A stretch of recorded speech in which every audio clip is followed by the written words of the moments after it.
என்னன்னா அவருக்கு எதையுமே உரத்து பேசுவதற்கு, அந்த கான்செப்டுக்கு உள்ள போய் அலசுவதற்கு அவருக்கு தைரியம் இல்லை. அந்த வெளிப்படையான அரசியல் அவருக்கு இன்னும் கைகூடவில்லை. அதனால தான் வாக்கு திருட்டு பத்தி பேசினா அது ஒன்றிய அரசை கோச்சிக்க வேண்டியது வந்துடும். ஆணவ கொலைகள் கவின்னு பேரை சொல்லி பேசினா அது மற்ற சாதிகளை பகைச்சுக்கிற மாதிரி ஆயிடும்.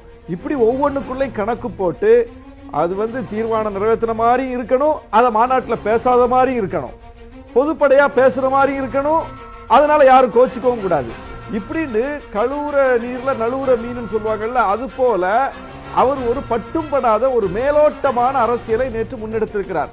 இங்க பேசினாங்க, அவர்கிட்ட கண்டென்ட் எல்லாம் அவருடைய தொண்டர்கள் எதிர்பார்க்கல, அவருடைய பேச்சுல அப்படின்னு. அவருடைய பேச்சையே அந்த தொண்டர்கள் எதிர்பார்க்கலையே, எல்லாம் போயிட்டே இருக்காங்களா. அவர் ரேப் வாக் முடிஞ்ச உடனே பார்த்தாச்சுன்னு கூட்டம் கிளம்பி போயிட்டு இருக்குது. அப்ப என்ன பொருள்?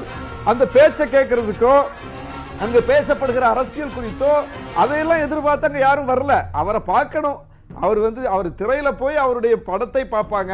இன்னைக்கு நேரடியா அவர் முகத்தை பார்க்கிறார்கள் என்கிற அளவுக்கு தான் அந்த தொண்டர்கள் பயிற்றுவிக்கப்பட்டிருக்கிறார்கள். அந்த மீண்டும் அவர் அப்படித்தான் கொடுக்கிறார். அவங்கள உட்கார வச்சு அரசியல் பாடம் நடத்தக்கூடிய அளவுக்கோ, இன்னைக்கு நாடு சந்திக்கக்கூடிய நெருக்கடிகளை அட்ரஸ் பண்ற அளவுக்கோ எந்த உள்ளீடும் இல்லை அதுல.